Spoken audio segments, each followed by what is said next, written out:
Bueno. Fina es muy optimista y muy positiva, diciendo que para que ensayemos ya con 10 minutos. Bueno, siempre en sus manos, en las manos del Señor, lo que el Señor disponga. Pero vaya, yo con 10 minutos tengo muy suficiente. Mucho. Nos ha tocado leer y estudiar este tema, nuestro andar. A mí, ¿cómo anduvimos? Efesios 2:2. ¿Cómo anduvimos? Vemos que es un verbo, anduvimos en pasado. Busco primero el texto. Efesios 2:2.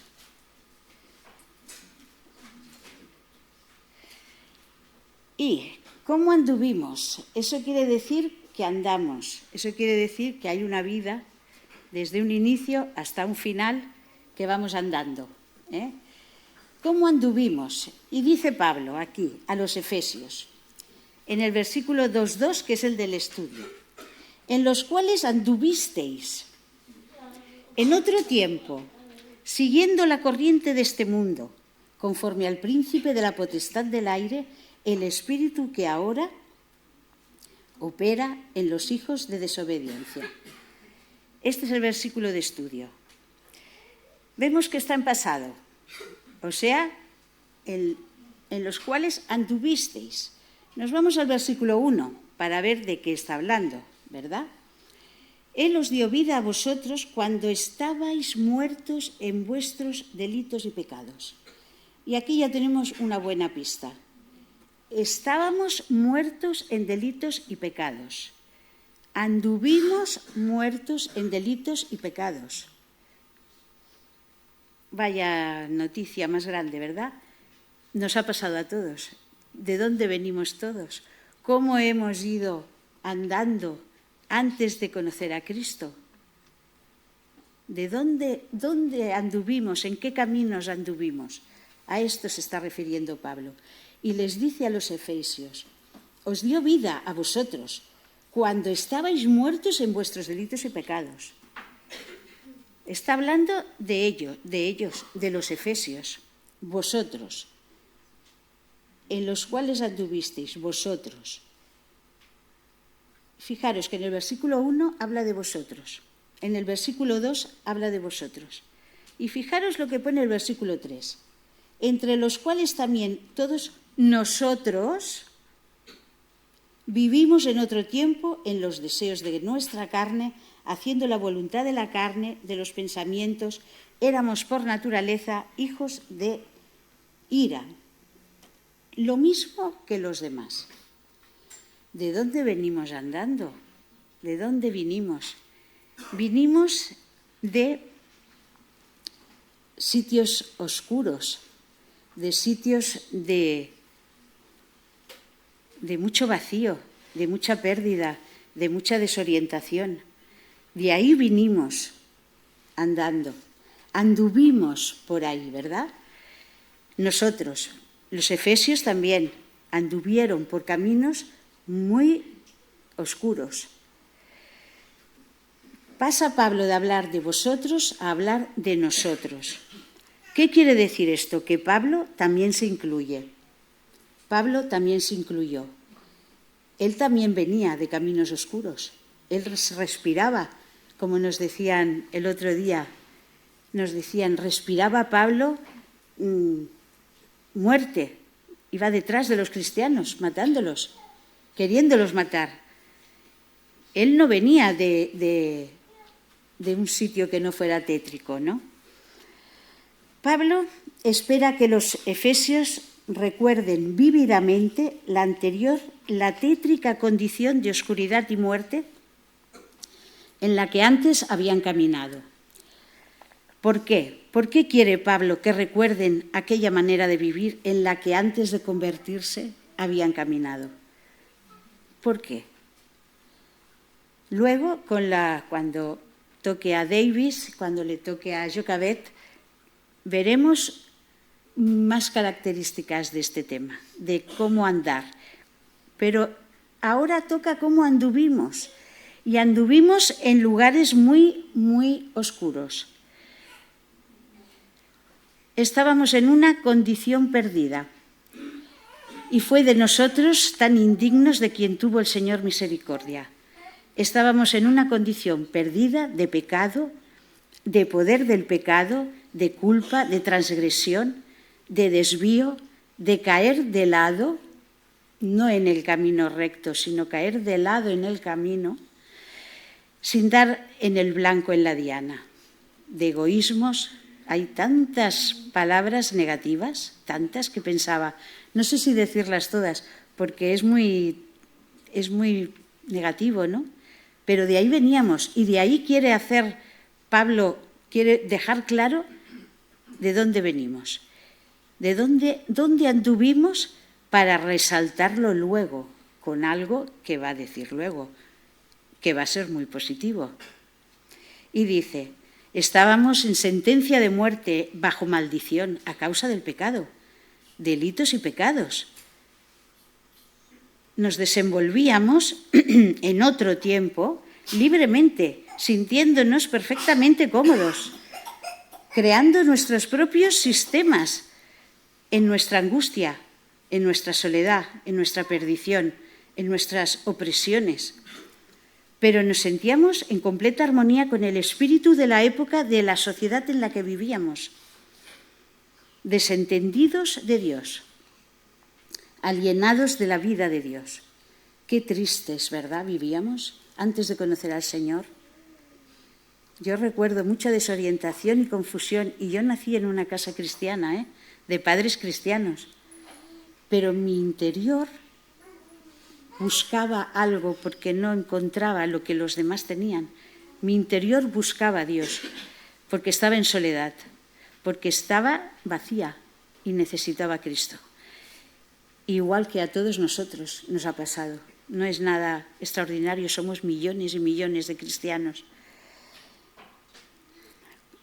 Vivíamos conforme también al príncipe del imperio, que está enérgicamente comprometido en hacer que lo malo aún sea peor. Que lo malo aún sea peor. Y eso en esto está comprometido total.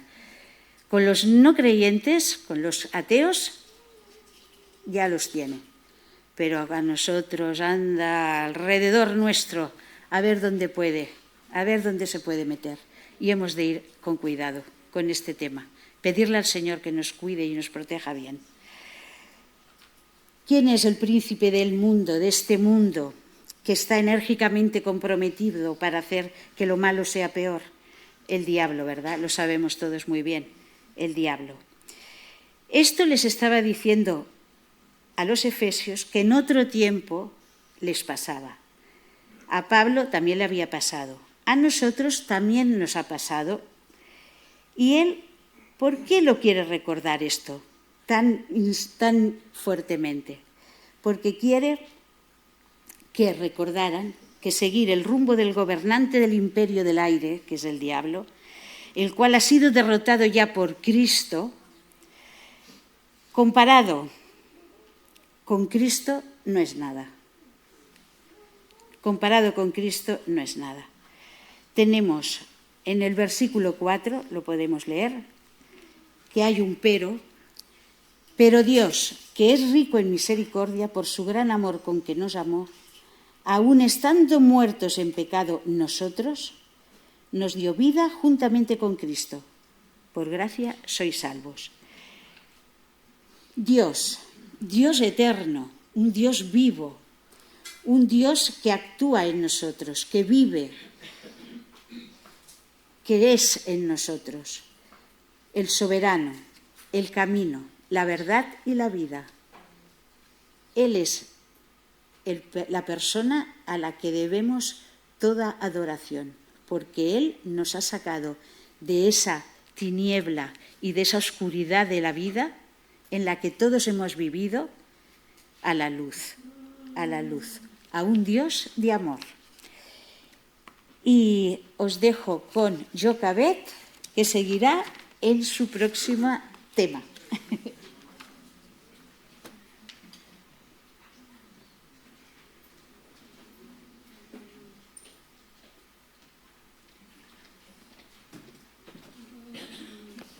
Buenas. Ha dicho que iban a venir cosas más positivas. Lo siento, no soy yo. Yo voy a hablar sobre cómo no debemos andar. Claro, ya ese no, bueno, está en mayúsculas en mis apuntes. Entonces, ya sabemos de dónde venimos y para los que hemos tomado una decisión y hemos aceptado el camino que queremos seguir, pues nos corresponde ahora reflexionar un poco sobre cómo debemos andar y, en mi caso, sobre cómo no debemos andar. Y lo que vamos a hacer es mirar cosas que venían de nuestra vida anterior y cosas que nos podríamos llegar a encontrar a lo largo de la vida y que no son coherentes con nuestra vida cristiana.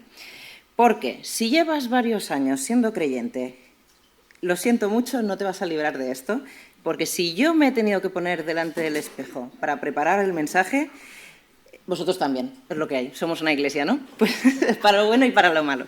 Entonces, quisiera puntualizar antes de nada que creo que la decisión de seguir al Señor es algo que debe ir renovándose constantemente, ¿vale? Igual que cualquier relación hay que cuidarla, esta también. Así que vamos a empezar por mirar a ver qué hay en nuestra vida actualmente, pues que no acaba de encajar o bien porque es algo heredado de nuestra antigua manera de vivir, o bien porque hemos adoptado algo que no está en la línea correcta. Vamos a leer Efesios 4. Me he alargado un poquito, a mí me toca el 17, pero vamos a coger del 17 al 24. Yo voy a leerlo en la versión de la Biblia de las Américas y me voy a centrar, evidentemente, en lo negativo, que es lo que me toca, pero el contexto considero que es muy importante. Dice así, Efesios 4, del 17 al 24, por si alguien lo quiere seguir. Digo esto, pues, y afirmo juntamente con el Señor, que ya no andéis así como andan también los gentiles, en la vanidad de su mente, entenebrecidos en su entendimiento, excluidos de la vida de Dios por causa de la ignorancia que hay en ellos, por la dureza de su corazón. Y ellos, habiendo llegado a ser insensibles, se entregaron a la sensualidad para cometer con avidez toda clase de impurezas. Pero vosotros no habéis aprendido a Cristo de esta manera. Si en verdad lo oísteis y habéis sido enseñados en Él, conforme a la verdad que hay en Jesús, que en cuanto a vuestra anterior manera de vivir os despojéis del viejo hombre, que se corrompe según los deseos engañosos, y que seáis renovados en el espíritu de vuestra mente, y os vistáis del nuevo hombre, el cual, en la semejanza de Dios, ha sido creado en la justicia y santidad de la verdad. Bueno, a nosotros, a todos y cada uno, nos pilla por algún lado este texto, ya os lo digo yo. Pero vamos a ver qué desgranamos. No voy a ir en orden, pero vamos a sacar un par de cositas de aquí. Lo primero, la vanidad de la mente. La arrogancia está ahí, ¿eh? Creer que nuestra verdad está muy por encima de la de los demás, hasta el punto de que hay veces que nadie nos puede decir nada, no nos puede mover de ahí. Sí que es verdad que en Eclesiastés, que es un constante vanidad de vanidades, todo es vanidad, tiene otras aplicaciones, pero el resumen de esto es que la vanidad es un sinsentido en sí misma. Con la vanidad no hay posibilidad de reflexión, no hay posibilidad de crecimiento y no hay posibilidad de cambio. Por lo tanto, con la vanidad no hay cabida a la humildad. O sea, son totalmente opuestas. El siguiente punto, los voy a juntar, son dos cosas, pero creo que son muy interesantes. La dureza del corazón y el ser insensibles. Es un tema que a mí me preocupa mucho, pero es un tema muy interesante porque creo que entre creyentes nos hacemos mucho daño ahí. Hay una línea muy fina cuando hablamos entre nosotros, entre mantenerse firme en la palabra y que mi corazón esté tan cerrado al amor de Dios, al amor que proviene de Dios, que mi verdad tiene derecho a pisar a otras personas y a causarles dolor. O sea, en Colosenses dice, el Colosenses 3:14, por encima de todo, vístanse de amor, que es el vínculo perfecto. Si lo que voy a decir, por mucho que sea verdad, le va a hacer daño a alguien y lo voy a decir sin amor, lo mejor es que me lo guarde y ya lo miraremos otro día. Porque esto destruye la unidad de la Iglesia, así tal cual os lo digo. Cometer, siguiente punto, cometer con avidez toda clase de impurezas. ¿No os ha pasado? A mí me pasa a veces, que me doy cuenta de que hay cosas del Señor, o sea, hay cosas que no son del Señor y que se me dan muy bien. O sea, que voy adquiriendo ahí mucha habilidad. Y os pongo un ejemplo muy tonto. Una persona que empieza a mentir, se le da fatal, todo el mundo le pilla, pero con la práctica termina haciéndose muy bueno. Aquí pone toda clase de impurezas. Cada uno, esto era un ejemplo, cada uno se sabe lo suyo y cada uno que se haga una introspección. Pero bueno, esto me lleva al siguiente punto. El viejo hombre se corrompe según los deseos engañosos. Cuanto más me alejo del Señor, más fácil aparecen distracciones en mi vida. Y con más facilidad todavía veo que todo me cuesta un sacrificio. Todo es, me tengo que privar de esto, me tengo que privar de lo otro. Cuando estaba en un buen momento con Dios, esas cosas no aparecían en mi vida. Pero de repente tengo una flaqueza y todo es reflexionar sobre lo mismo. A ver, me pasa algo y digo, bueno, el Señor no lo quiere, bueno, pero sí, bueno, esto no queda muy claro, esto no sé qué, y voy dándole vueltas. Y entro en un bucle de pensamiento que al final lo más fácil para yo liberarme de esto es caer. Es caer, porque llevo tanto tiempo pensando en esto que me acabo creyendo mi propio argumento. Entonces, llego a un punto que los deseos engañosos vienen más por la poca proximidad que tengo a Dios que porque eso estuviera siempre ahí y yo no pudiera adquirirlo, o porque en ese momento no me es lícito, porque estoy pensando más en eso que en mi propia relación con Dios. Último punto. Entenebrecidos, último punto de aquí, ya seguiré hablando, lo siento. Entenebrecido en su entendimiento. Cuando la mente está tan saturada de cosas que no vienen de Dios, es muy difícil comprender lo que estoy recibiendo por parte de Él. O sea, en Eclesiastés, capítulo 11, versículo 15, dice: así como no sabes por dónde va el viento ni cómo se forma el niño en el vientre de la madre, tampoco entiendes la obra de Dios, creador de todas las cosas. Hay veces, cuando tú estás bien, que no entender no te supone un problema, porque dices, yo confío en el Señor. Pero cuando no estás bien, ahí sí tienes un problema, porque si no lo entiendes, ahí ya te causa cierta cosa ahí negativa. Pero siempre vamos a tener cosas que no vamos a entender. Pero lo que sí que debemos comprender y aplicar es que lo de Dios es bueno para nosotros, tanto si sé como si no sé. Y todos estos puntos me llevan a una última frase que dice: excluidos de la vida de Dios por causa de la ignorancia. Fijaos que Pablo hace una advertencia a la Iglesia. La ignorancia es el arma del enemigo. El conocimiento es poder. ¿Quién ha oído esta frase? Muchos. Yo lo digo constantemente.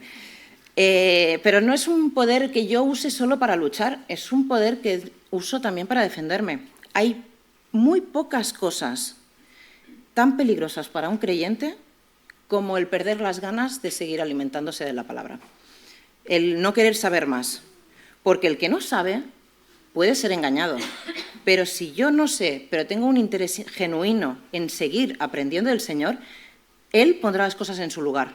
Y tarde o temprano veré lo que Él quería que yo viera. Pero el que no quiere saber, ese sí se está vendiendo al mejor postor. Porque en realidad yo estoy muy cómoda en esta posición.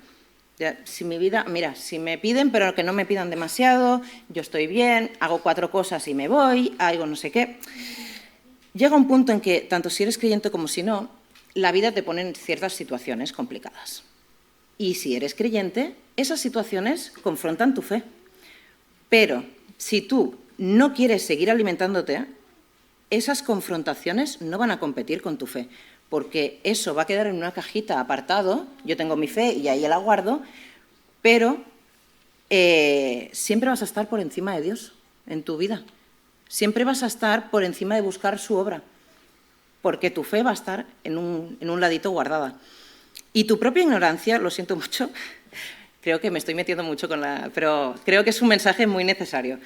La propia ignorancia no va a hacer que esto sea menos verdad. Y a veces necesitamos oír esto para saber si yo ¿estaré yo en esa situación y no me estoy dando cuenta?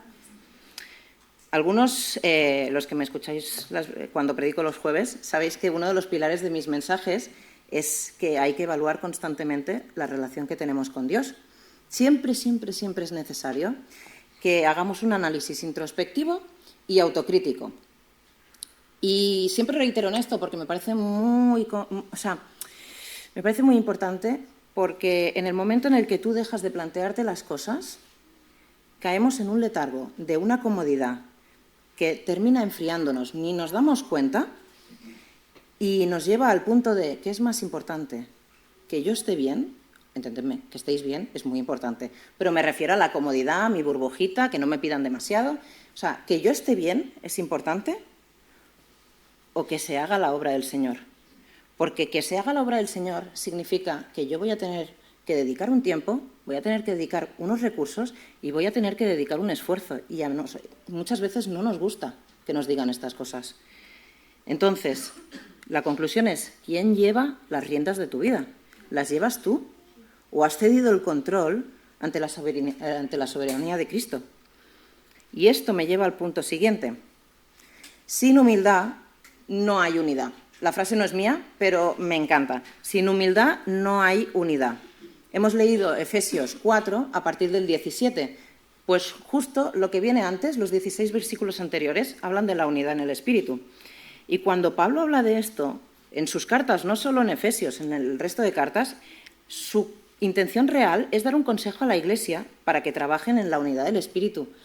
Pero la Iglesia no deja de ser un reflejo de cada una de las relaciones que tenemos nosotros con Dios. O sea, cada uno de nosotros somos la identidad de esta Iglesia y cada uno de nosotros tenemos una responsabilidad de tener esa relación con Dios. Porque en el momento en el que no priorizas tener esa relación y seguir creciendo en esa relación, entonces o no lo conoces o te olvidas de la personalidad que tiene el Señor. Y ahí es muy complicado que entiendas que tienes que cederle el control. Es muy complicado que entiendas y comprendas lo que significa que Cristo dirija tu vida, porque eso choca con el es mi vida y aquí nadie tiene por qué decirme cómo tengo que hacer las cosas. Pero esa es la cuestión. Eso es lo que dejaste atrás en el momento en el que decidiste seguir a Cristo. Esa es la senda por la que no tienes que volver a andar. Porque cuando decidiste dar el paso, aceptaste que su voluntad es perfecta y que lo que Él quiere para tu vida es mucho mejor de lo que tú imaginaste en tu limitada, y yo hablo por mí, en tu limitada y en tu egoísta forma de ver las cosas. Porque digo y reitero, todos somos egoístas, de alguna forma o de otra, pero todos lo somos. Y ese egoísmo se rebaja en la medida en la que yo voy dejando que Dios trabaje y moldee mi carácter. Por lo tanto, y ya acabo con esto, lo que no debemos hacer es andar por una senda que es paralela a la senda que quiere que andemos Dios con Él. Porque en el momento en el que yo hago eso, lo que estoy haciendo es limitar el poder de Dios en mi vida. En mi vida, evidentemente, yo no voy a limitar el poder de Dios, pero sí que voy a aflojar los beneficios que yo voy a recibir y las bendiciones que yo voy a repartir. Esa es la cuestión de ir caminando con Dios y caminar por la senda que Él quiere para nosotros. Porque ahí es cuando nosotros y el resto de personas vamos a poder ser bendecidos. Y bueno, yo voy a dejar de hablar porque no me gusta hablar de cosas negativas, así que voy a dejar que Davis acabe un poquito hacia arriba.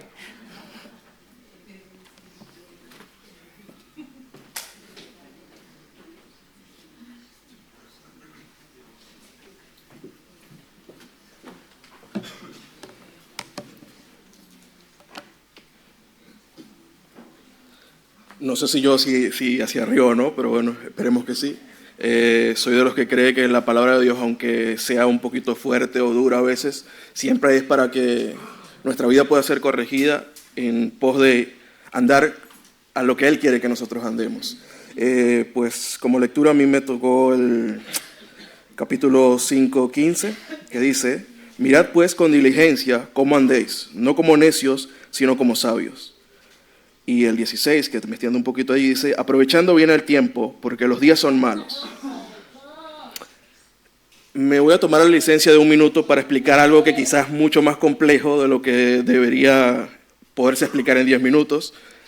Pero como no estoy yo aquí para dar cátedra, sino simplemente para despertar en ustedes ese gusanillo de la curiosidad, y que para que usted haga lo que dice explícitamente la palabra, que dice que debemos escudriñar esas escrituras para ver, porque parece que allí hay esa vida eterna, pues hay algo particular que siempre nos llama la atención, y es que se habla de versiones de la Biblia. En la Biblia no hay versiones, ¿vale? Hay traducciones. ¿Qué quiere decir eso? Que estos buenos hombres, Casiodoro de Reina y Cipriano de Valera, tuvieron en su momento, en su contexto histórico y en su tiempo, digámoslo, esa oportunidad de traernos la palabra en nuestro lenguaje castellano, y que bien lo han hecho, y que gracias a ellos, tanto nosotros que estamos aquí como personas alrededor del mundo, pudieron creer en esa palabra.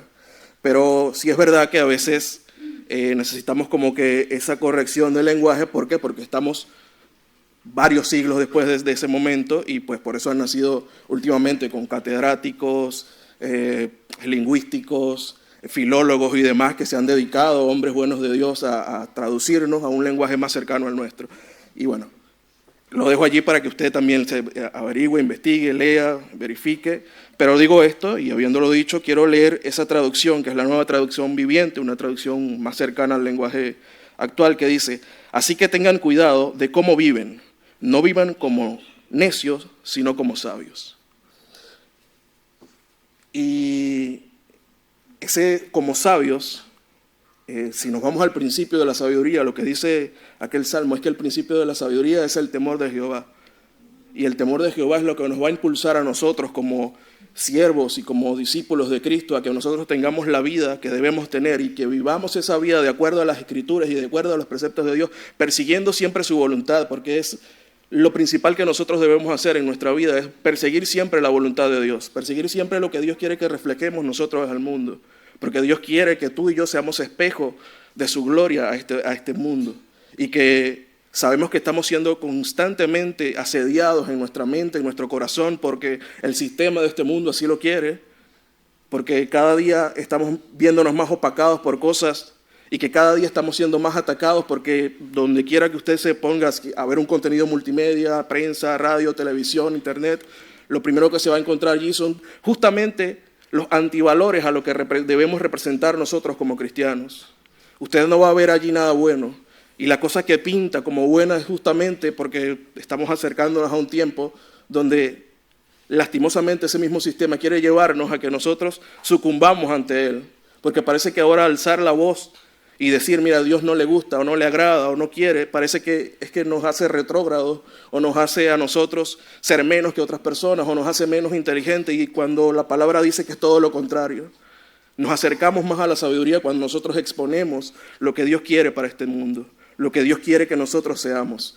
Y esto va desde el más pequeño hasta el más grande de nosotros, ¿no? Porque cuando estamos aprendiendo a andar, primero andamos seguro que a gatas, después andaremos tratando de subir y dar un pasito, después empezamos a correr y empezamos a andar, y así mismo nuestra vida espiritual, que deberíamos nosotros también, no importa cuál sea nuestro nivel espiritual, porque usted puede tener 30 años creyéndole al Señor, pero eso no le suscribe directamente a que usted tenga una relación de 30 años conociendo al Señor, porque comenzamos a conocerle cuando comenzamos a conocer su voluntad.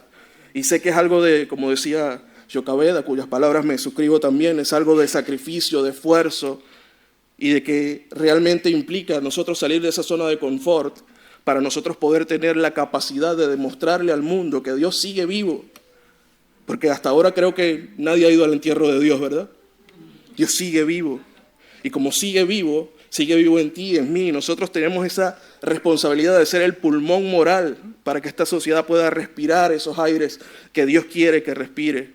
Esos aires de igualdad, pero la igualdad entre nosotros con amor. Y que nosotros expongamos, creo que una de las de las características o de los dones más preciosos de Jesús y que quizá infravaloremos, que es la compasión. Si usted lee las Escrituras en el andar de Jesús en esta tierra, él dice, y sintió compasión por aquellos, y sintió compasión por esto, y la compasión les movía a alimentarles, a darles la palabra y todo, pero nosotros deberíamos también exponer esta cualidad tan hermosa del cristiano, que es la compasión para con los demás. Porque si usted tiene compasión, va a compartir lo que usted tiene en su corazón. ¿Y qué tenemos nosotros en el corazón más que a Jesús?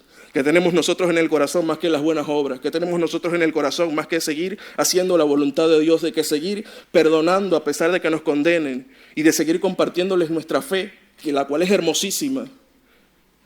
Porque parece que nosotros quisiéramos esconder nuestra fe, cuando es todo lo contrario. Dios quiere que nosotros seamos esa moralidad para el mundo. Donde estamos totalmente perdidos, nosotros tenemos que exponer las cualidades del cristianismo. ¿Y cuáles son esas cualidades? Pues que andemos como Él quiere que andemos, de la manera buena y recta, como dice Pablo también, puesto los ojos en Jesús, el autor y el consumador de la fe, para que podamos ir por ese sendero que a veces es escarpado, yo lo sé, a veces es difícil, es escabroso, está lleno de espinas, pero como dice la palabra, que es estrecho, y allí en Mateo 7, 13, 14, que dice que es estrecha la puerta, que es estrecho el camino, pero que el fin de todo esto es que nosotros podamos estar con Él en la eternidad. Y como usted va a exponer esa compasión, usted lo que quiere es que otros también estén con Él. Y nuestra manera de vivir o de andar, que sea ese reflejo fiel de lo que Dios quiere para nosotros. Creo que una de esas cualidades que no estamos exponiendo nosotros es porque nos estamos guardando nuestra fe para nosotros. Hermanos, hay hombres y mujeres de Dios que dieron su vida por un alma. Hay hombres y mujeres de Dios que dieron su vida entera, literal, que fueron martirizados, cruzando océanos en un tiempo donde no se podía cruzar océanos o era muy difícil. Y lo hacían por amor y por compasión. ¿Qué debemos nosotros exponer? El amor y la compasión. Nuestra manera de vivir debe estar enfocada siempre en amor y compasión. Y eso va a acarrear con nosotros, por supuesto, todos los buenos valores. Y esos frutos que dice el mismo Mateo, que por sus frutos los conoceréis. Pues ese fruto que venga de nosotros sea bueno para el mundo. Y que nosotros somos esa semilla y ese pulmón moral para que la sociedad conozca realmente la buena manera de vivir. No hay manera más hermosa de vivir que perseguir la voluntad de Dios, porque aunque a veces es difícil, la satisfacción más grande que puede experimentar un ser humano es seguir la voluntad de Dios. Es saber que aunque tú no quieras hacerlo, vas y cuando lo haces, recibes esa gratificación de parte de Dios. Y eso no tiene nivel de comparación. Es lo más hermoso que podemos experimentar. Mi invitación, y sé que estas palabras son cortas, y creo que hemos visto en esta mañana todo este maravilloso pasaje y que también deberíamos escudriñarlo más a menudo. Yo creo que si la nación, si el cristianismo fuera una nación, seguramente Efesios sería nuestra constitución. Efesios es el libro que describe completamente el carácter y la manera de vivir de un cristiano. Y pues bueno, vamos a escudriñar más esa palabra, vamos a tratar de nosotros ajustarnos a ellas y de poder vivir de la forma que Dios quiere que vivamos. Dios le bendiga.